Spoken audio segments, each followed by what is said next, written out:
Hello students, 11th class की organic lecture series के अंदर नेक्स्ट वीडियो में आपके लिए लेके आया हूँ IUPAC नॉमेनक्लेचर से।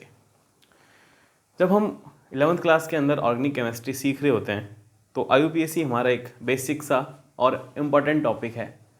हालांकि इसकी थोड़ी इन्फॉर्मेशन हमें 10th क्लास के अंदर मिल जाती है, लेकिन 10th क्लास के अंदर सारे मॉलिक्यूल्स के IUPAC नॉमेनक्लेचर नहीं होते, सिर्फ विदाउट फंक्शनल ग्रुप और कुछ ही वहाँ पर नाम आपके सिखाते हैं आपको लिखने के लिए। 11th क्लास के अंदर नीट जेईई के हिसाब से हर तरह के फंक्शनल ग्रुप का नॉमेनक्लेचर अपने सिलेबस के अंदर है और इस लेक्चर के अंदर मैं आपको सारे नाम लिखना सिखाऊंगा। क्योंकि IUPAC एक यूनिवर्सल ऑर्गेनाइजेशन है, यानी कि ये रूल्स हर जगह फॉलो किए जाते हैं। क्योंकि किसी भी मॉलिक्यूल का नाम आप चाहे कहीं किसी भी देश के अंदर लिखो, उसका नाम उसी तरह से लिखा जाएगा, कभी भी नाम के अंदर करेक्शन आपको देखने को नहीं मिलता। तो यूनिवर्सल रूल्स हैं, सबको यही रूल फॉलो करने पड़ते हैं। अपन भी इन्हीं रूल्स को फॉलो करते हुए और IUPAC नॉमेनक्लेचर सीखेंगे, IUPAC नाम लिखेंगे। अब क्या है इसके रूल्स, एक एक रूल की बात करेंगे। तो किसी भी मॉलिक्यूल का IUPAC नाम लिखने से पहले कुछ रूल्स को फॉलो करना पड़ता है और उसमें सबसे पहला रूल जो मैंने यहाँ पे सामने लिख रखा है वो है selection of main carbon chain. किसी भी ऑर्गेनिक मॉलिक्यूल का अगर आपको IUPAC नाम लिखना है तो सबसे पहले आपको एक कार्बन की चेन सेलेक्ट करनी पड़ती है। उस कार्बन की चेन सिलेक्शन के बाद नेक्स्ट रूल को अप्लाई करेंगे और फिर आगे वाले रूल्स को। तो इस तरह से हम एक सिस्टमेटिक तरीके से, क्योंकि IUPAC नॉमेनक्लेचर को सिस्टमेटिक नॉमेनक्लेचर भी बोला जाता है, यानी कि आपको आगे से आगे रूल्स फॉलो करते हुए और फिर मॉलिक्यूल्स का नाम लिखना पड़ता है। तो सबसे पहला रूल है चेन सिलेक्शन का, और चेन सेलेक्ट करते समय किन किन बातों को ध्यान में रखना पड़ता है, चलो बात करते हैं अपन उसकी। तो किसी भी मॉलिक्यूल का IUPAC नाम लिखने से पहले हमें उसकी चेन सेलेक्ट करनी पड़ती है, यानी वहाँ पर हमें एक चेन को सेलेक्ट करना पड़ेगा, एक ऐसे एरिया को सेलेक्ट करना पड़ेगा जिसके इर्द गिर्द हम नाम को घुमाएंगे। अब उस चेन सेलेक्शन के लिए किन किन बातों को ध्यान रखना है, तो सबसे पहला काम है कि आपको ये देखना है कि आपके मॉलिक्यूल में अगर मेन फंक्शनल ग्रुप दे रखा है तो कैसे ना कैसे करके आपको उसको चेन में शामिल करना ही करना है। मेन फंक्शनल ग्रुप या फिर मेन फंक्शनल ग्रुप जिस कार्बन पे लगा है उसको आपको चेन में सेलेक्ट करना ही करना है। और फंक्शनल ग्रुप की टेबल आप सबने बना रखी है। उसके बाद maximum number of main functional group, यानी कि अगर मेन फंक्शनल ग्रुप एक से ज़्यादा हैं तो जितने भी मेन फंक्शनल ग्रुप हैं कोशिश करनी है कि उन सबको चेन में सेलेक्ट कर लो। फंक्शनल ग्रुप के बाद प्रायोरिटी दी जाती है मल्टीपल बॉन्ड्स, यानी डबल बॉन्ड्स और ट्रिपल बॉन्ड्स को, यानी ऐसी चेन सेलेक्ट करनी है जिसमें डबल और ट्रिपल बॉन्ड चेन के अंदर शामिल हो जाएं। डबल बॉन्ड और ट्रिपल बॉन्ड के बाद maximum number of carbon atom, यानी लॉन्गेस्ट कार्बन चेन आपको सेलेक्ट करनी है। ऐसी चेन आपको सेलेक्ट करनी है जिसमें मैक्सिमम कार्बन एटम्स इंक्लूड हो जाए या शामिल हो जाए। जैसे कि आप चेन सेलेक्ट कर रहे हो तो एक तरफ 5 कार्बन की चेन बन रही है और उसी मॉलिक्यूल में एक तरफ 6 कार्बन की चेन बन रही है, तो आपको 6 वाली चेन सेलेक्ट करनी है, maximum number of carbon atom की तरफ जाना है।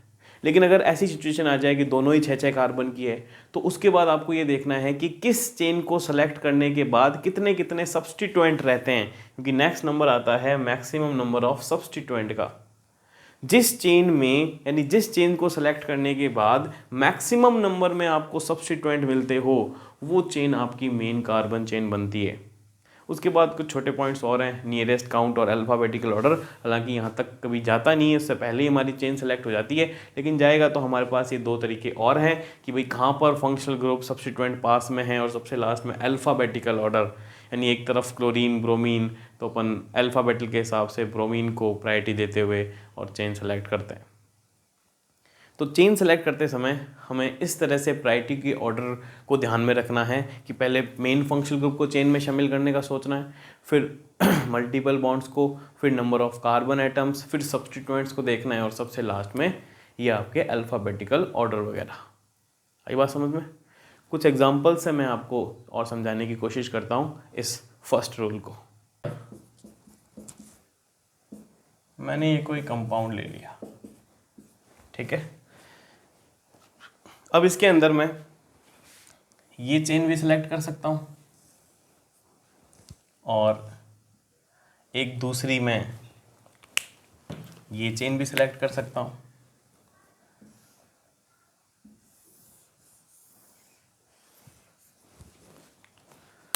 फ़र्क ये है कि अगर मैं ये रेड मार्कर वाली चेन सेलेक्ट करता हूँ तो इसमें मेरा फंक्शनल ग्रुप का कार्बन इंक्लूड हो जाएगा, जबकि दूसरी वाली चेन सेलेक्ट करूँगा तो उसमें फंक्शनल ग्रुप का कार्बन इंक्लूड होगा नहीं। इसका मतलब ये जो मेरी रेड वाली चेन है ये मेरी सही चेन है, जबकि दूसरी वाली क्या है, गलत। यानी फंक्शनल ग्रुप को आपको क्या देनी है, प्रायोरिटी देनी है। मान लो आपके पास कोई ऐसा तरीका आ जाए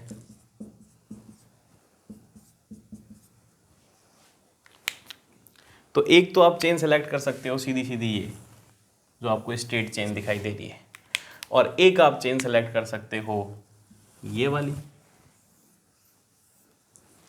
तो जाहिर सी बात है आप कौन सी चेन सेलेक्ट करोगे, जहां आपके ये दोनों मल्टीपल बॉन्ड्स चेन में शामिल हो, आपको ये वाली चेन सेलेक्ट करनी है।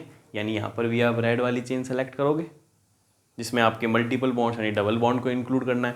यानी सिंगल बॉन्ड वाले को छोड़ना पड़े तो कोई नहीं, छोड़ दो, डबल बॉन्ड वाले को इंक्लूड करना जरूरी है। एक और एग्जांपल देखो,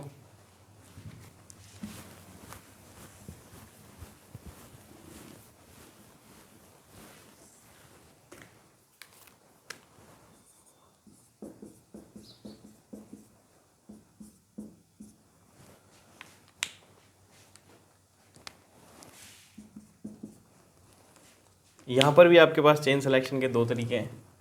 एक आप ये चेन सेलेक्ट कर सकते हो और एक आप नीचे वाली ये चेन सेलेक्ट कर सकते हो।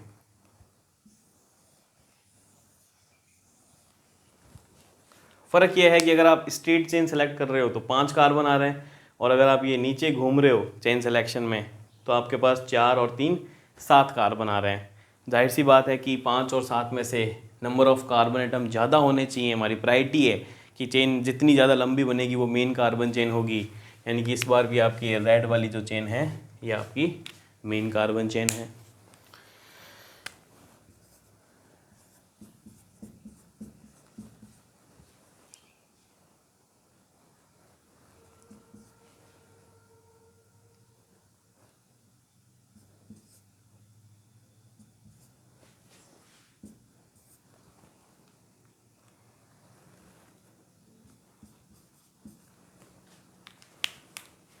यहाँ पर भी चेन सिलेक्शन के तरीके हैं अपने पास। एक आप ये स्ट्रेट चेन सेलेक्ट कर सकते हो और एक आप ये नीचे घूमते हुए ये चेन सेलेक्ट कर सकते हो। ठीक है, अगर आप स्ट्रेट चेन सेलेक्ट करते हो तो सिर्फ ये एक ग्रुप बाहर रहता है, यानी एक सब्स्टिट्यूएंट मिलता है जब आप ये ब्लैक वाली स्ट्रेट कार्बन चेन सेलेक्ट करते हो। लेकिन अगर आप ये रेड मार्कर वाली चेन सेलेक्ट करते हो तो देखो कौन कौन बाहर रह गया, एक तो ब्रोमीन बाहर रह गया और एक यहाँ से ये एथिल बाहर रह गया। यानी कि 2 सब्स्टिट्यूएंट आपको मिलते हैं। दोनों में कार्बन एटम सेम है, दोनों में कार्बन एटम सेम है। तो फिर नेक्स्ट हमें क्या देखना था, नंबर ऑफ सब्स्टिट्यूएंट। तो हमने नंबर ऑफ सब्स्टिट्यूएंट देखते हुए चेन सेलेक्ट कर ली। आई बात समझ में? तो इस तरह से हम सबसे पहले रूल को अप्लाई करते हैं selection of main carbon chain.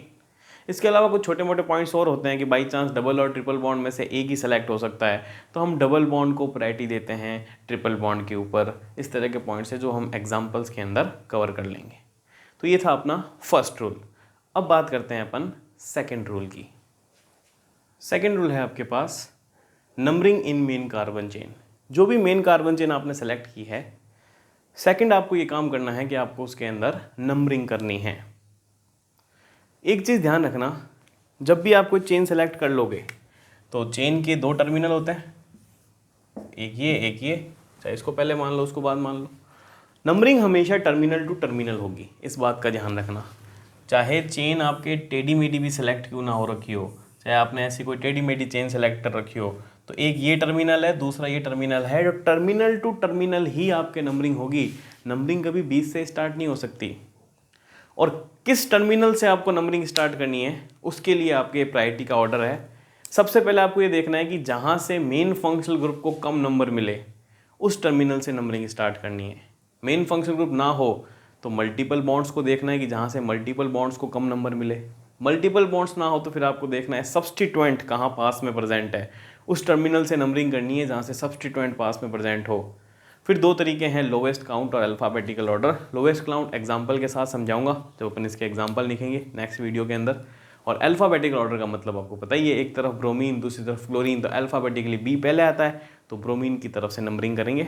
लेकिन उससे पहले बाकी सारे रूल सेम होने चाहिए। ऐसा नहीं है डायरेक्ट अल्फ़ाबेटिकल देख लिया, पहले फंक्शनल ग्रुप को देखना है, फिर मल्टीपल बॉन्ड्स, फिर सब्स्टिट्यूएंट। ये सब ना हो या इनसे नहीं चेन सेलेक्ट हो पा रही, सब कुछ सेम है अपने पास दोनों टर्मिनल की तरफ से, तो फिर आपको लास्ट में अल्फ़ाबेटिकल ऑर्डर की तरफ जाना है।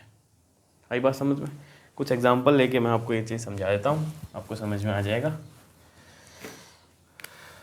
जैसे मैंने लिया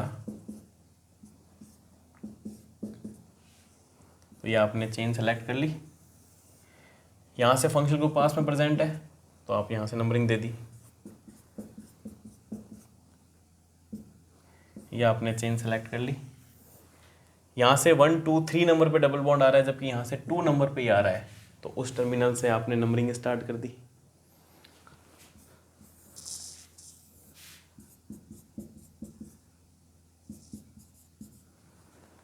इधर से 1 2 नंबर पे ब्रोमीन आ रहा है जबकि इधर से 3 नंबर पे आ रहा है, तो जहाँ से सब्स्टिट्यूएंट पास में हो वहाँ से आपको नंबरिंग करनी पड़ती है। तो इस तरह से आपने यहाँ पे नंबरिंग कर दी। तो नंबरिंग टर्मिनल टू टर्मिनल होगी, किस टर्मिनल से स्टार्ट करनी है उसके लिए आपके पास सेकंड रूल के अंदर प्रायोरिटी का ऑर्डर है। आई बात समझ में? चलो बात करते हैं अपन नेक्स्ट थर्ड रूल की। आपके पास रूल थर्ड है, अब नाम को अरेंज कैसे किया जाए। तो देखो, नेम अरेंजमेंट में सबसे पहले यूज़ किया जाता है सेकेंडरी प्रीफिक्स।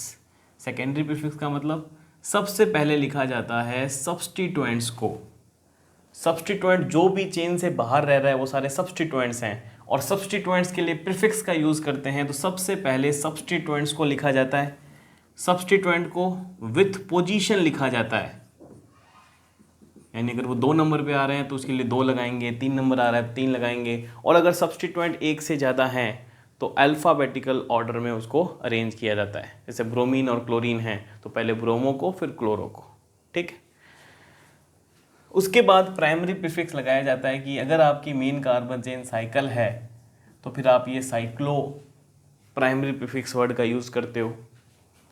फिर मेन कार्बन चेन में जितने भी कार्बन हैं, number of carbon in main carbon chain, जैसे 1 कार्बन है तो मैथ, 2 है तो eth, prop, but, hex, hep, non, dec, 10 carbon है तो डैक। तो मेन कार्बन चेन के अंदर कितने कार्बन एटम प्रेजेंट है वो वर्ड रूट से डिनोट करते हो, यानी कि उसके बाद आपको वर्ड रूट लगाना पड़ता है, यानी कि नंबर ऑफ कार्बन एटम के बारे में बताना पड़ता है। फिर लगाना पड़ता है प्राइमरी सफिक्स कि मेन कार्बन चेन में सारे सिंगल बॉन्ड है या डबल बॉन्ड है या ट्रिपल बॉन्ड भी है। सिंगल बॉन्ड के लिए एन लगाओगे, डबल बॉन्ड के लिए इन लगाओगे, और ट्रिपल बॉन्ड के लिए आइन वर्ड का यूज़ करोगे। और सबसे लास्ट में लिखना पड़ता है सेकेंडरी सफिक्स, यानी जो भी आपका मेन फंक्शनल ग्रुप है उस मेन फंक्शनल ग्रुप का सफिक्स सबसे लास्ट के अंदर लगाया जाता है। तो इस तरह से हम नाम अरेंज करते हैं। सबसे पहले सब्स्टिट्यूएंट्स का नाम लिखा जाता है, यानी उनका प्रीफिक्स लिखा जाता है। फिर अगर साइकिल है तो साइक्लो, नहीं तो छोड़ दो, कुछ नहीं लगाओ। फिर number of carbon atom in main carbon chain, math है प्रॉप। उसके बाद एन इन आइन कि भाई सिंगल बॉन्ड है या डबल बॉन्ड है या ट्रिपल बॉन्ड है। सिंगल बॉन्ड है तो एन, डबल बॉन्ड है तो इन लगाओ, ट्रिपल बॉन्ड है तो आइन लगाओ। और सबसे लास्ट में मेन फंक्शनल ग्रुप के हिसाब से सफिक्स का इस्तेमाल किया जाता है। ये 3 तो मेन रूल हैं। इसके अलावा कुछ छोटे रूल्स और हैं कि बाई चांस आपके पास सब्स्टिट्यूएंट एक से ज़्यादा आ जाए, 2 ब्रोमीन आ जाए तो फिर अपन लिखेंगे डाई ब्रोमो, 3 आ जाए ट्राई ब्रोमो, 4 क्लोरीन आ जाए तो टेट्रा क्लोरो, इस तरह से लगाया जाता है। और जो आपके नाम का सबसे पहला अक्षर होता है वो कैपिटल होता है, उसके बाद सारे स्मॉल होते हैं। 2 नंबर्स के बीच में कॉमा लगाया जाता है। जैसे आपके पास 2 ब्रोमीन आ गए, एक 2 पे और एक 3 पे, तो आप लिखोगे 2,3 और फिर डाईब्रोमो, ठीक है। तो 2 नंबर के बीच में कॉमा लगाया जाता है, एक नंबर और एक लेटर के बीच में हमेशा डैश वर्ड का इस्तेमाल किया जाता है। तो ये कुछ छोटे छोटे पॉइंट्स हैं जो कि नाम लिखते समय हम ध्यान में रखते हैं। इन सब को जब हम अरेंज कर देते हैं तो हमारा एक कंप्लीट मॉलिक्यूल का नाम एकदम सही सही लिखा जाता है। तो ये है आपके पास IUPAC के रूल्स, इनको एक बार ध्यान से आप लोग पढ़ना। नेक्स्ट लेक्चर के अंदर मैं एग्जांपल्स लूँगा, अपन सारे एग्जांपल कवर करेंगे, पहले विदाउट आपके फंक्शनल ग्रुप वाले और फिर फंक्शनल ग्रुप को इंक्लूड करते हुए अपन एग्जांपल्स लेंगे। आई बात समझ में? आई होप आपको IUPAC के रूल समझ में आ गए होंगे। वीडियो को लाइक कीजिएगा, चैनल को सब्सक्राइब और शेयर करना मत भूलिएगा।